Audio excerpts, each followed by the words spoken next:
hello and welcome. I'm Peggy, and I'm so glad you tuned in because I'm just thinking about what we're going to talk about gets me all excited, and I get angry when I think about the injustice that can be done and to innocent people.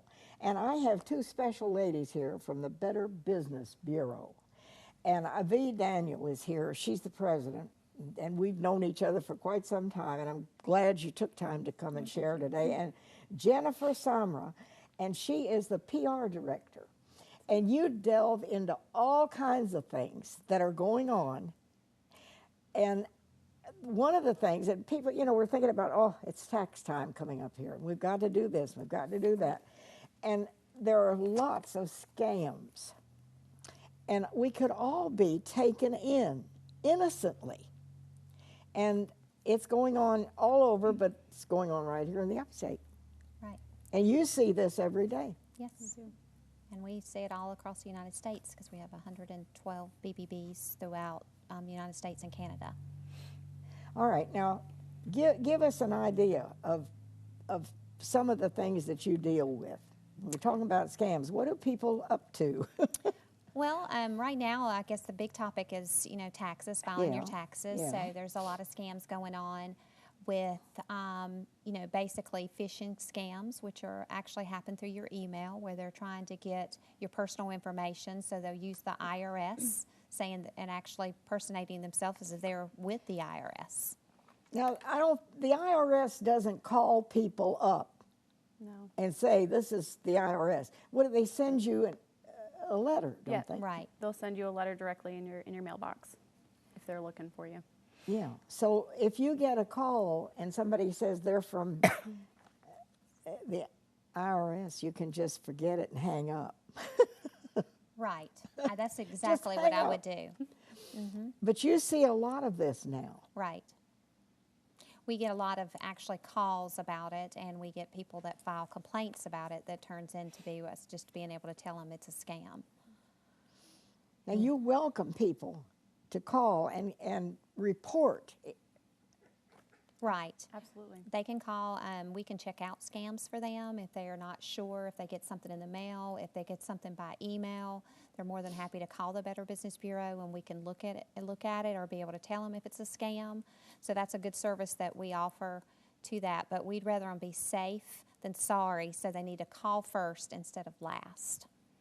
So if you have any questions about something you received in the mail or a phone call that's just not quite what you think it should be, right, it's better to call first and find out. Yes. Before you do anything, call the BBB and we'll tell you, what we know about it. I mean, if you're not 100% sure and you're sitting here, I mean, too, you always have that gut feeling, gosh, should I be talking to them, or, should, a good thing to remember is, how did they get your number if you didn't initiate the call? So if you didn't initiate it, or if you didn't have some kind of contact along the way that the IRS was supposed to be calling you, then, your first thought should be, I didn't initiate this call. I don't know these people, or this person that's calling me. So, Do not give personal information out to anyone over the telephone. That's the best. And isn't it true that many senior citizens are taken advantage of? Absolutely. Maybe more than other people. Right. Yep. Absolutely. Because they're at home. They're easy to, some of them are very lonely because they don't have anybody to talk to. So they get a call and they're thinking, wow, I'm just, this friendly person on the other end's being friendly to me, and I'm just going to talk to them. So there are, and you know what I mean? Because like I mentioned, they're at home. There's a lot more seniors at home during the day. So they're the ones answering the phone. Well, how do they get these numbers, and how do they decide ahead of, what do they just go through the telephone book, or how do they decide who would be a vulnerable person to approach? It must be pretty clever, these people. It's kind of hard to tell where a lot of them come from, but I personally, since I've been at the BBB, have seen, things that we've talked about from other BBBs where they're, I guess, being signed up for something in the past, maybe a magazine or something, and there's certain scammers that will sell their numbers to other scammers. So you never really know where it's coming from. I mean, I don't know, maybe V has a better idea of where they come from, but I think a lot of them are numbers that are sold to them. So, So in other words, if you sign up for something, then that company, which is legitimate, can sell their information, like your phone number, your address, and your name and all that. They can sell that information, Yeah, there are companies that sell that information. which to me seems like should be illegal. But if you agree to it, that's why we tell people to look at the terms when you're applying for a credit card or you're applying for anything, an application at a store. You need to make sure in the terms and conditions that the information that you're giving them is not to be sold. Exactly. So you have the right not to fill out the application, but a lot of people do not look at the terms and conditions. so always So- read the fine print. is Read the biggest thing. fine print Absolutely. on everything. And if you have any questions, call the Better Business Bureau before you sign anything. Exactly. Right. I mean, you'll know. I mean, I feel like some people you know. I mean, I've gotten the calls at home before that I answer the phone and they're like, oh yeah, this is your mortgage company calling and we just want to check in on you. And the first thing I'll say is, well, if you're my mortgage company, what's your name? What's your company name? Because I know who my mortgage company. Well, we're with and then they'll say another name, and I'm like, that's not my mortgage company name. Have a nice day, and hang up. And the best thing, The beauty is for you to be able to ask more questions than they're asking, because once you start asking questions, they tend to hang up on you because they don't want you asking the questions. They want to be the one asking all the questions. now some of these people are local and they go door to door. Yes, we do have scams, magazines, people selling magazines, people, coming in to say they're going to, they want to re-roof your roof. And, you need to find out if it's a legitimate company or it's a scammer. They're there to take your money. I mean, there's people that have given them, money up front, and then they leave the property and they never see them again. And they get the money. Right. A lot of times what we'll see is, I guess, traveling salesmen that will show up at a door and say that they have extra materials that they haven't used.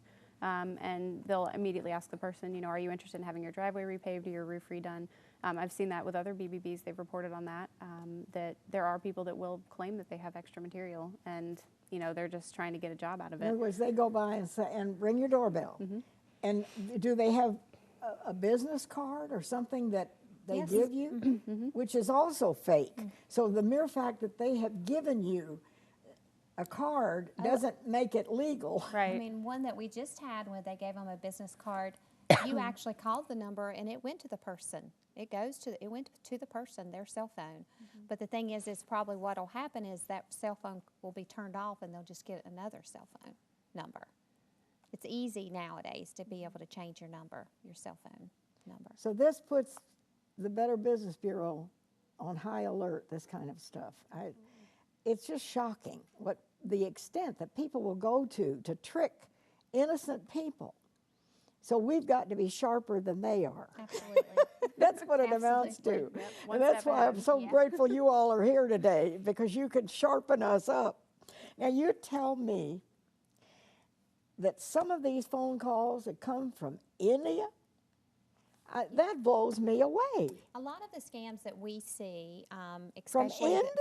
especially the phishing and the phishing scams and are coming from our international scams, whether India, the sweepstakes scam that probably almost a lot of people have seen or saying, you've won, $1 million All right, from back the up. sweepstake. What is the sweepstakes scam? The sweepstakes scam is basically where they call you and tell you that you've won $1 million. And in order to claim that $1 million, that you have to, put down a fee. Yeah. Couple. And so, a couple $100. And it's crazy, but people fall for it.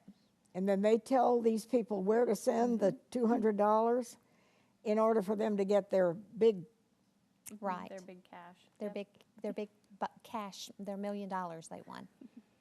But the thing is the sweepstakes with them, they're going to show up at your door. They're not going to send you an email. They're not going to give you a call on the phone and tell you won. And you should never The have to Publishers pay. Clearinghouse sweep is just like it's always been. Yeah. I mean, they're going to come and they're going to, show up at your door and you're going to make a big hoopla and have Just the like we media. see it on television. Yeah, just like with you the see it on flowers TV. and everything. Yeah. Hasn't changed. And if you go to And the that is not an evil deed. I mean, that's legitimate. right, but not the Nigeria sweepstake is what we call it, is because majority of those scams initiated from Nigeria, And they operate all around us. all around us. Right. You shouldn't be able to. Well, yeah. And two, I mean, just think about it. Emailing has, the technology makes it easy. You don't know where, I mean, I could, it's funny too. I could send somebody an email and I could be, in Washington, D.C., and you email somebody back and they don't know where you're from, where you are. They email you back. You go back and forth, and I've been to friends and say, "Oh, by the way, I'm in Washington D.C. Oh, I just saw you yesterday." You don't know where people are, within the emails.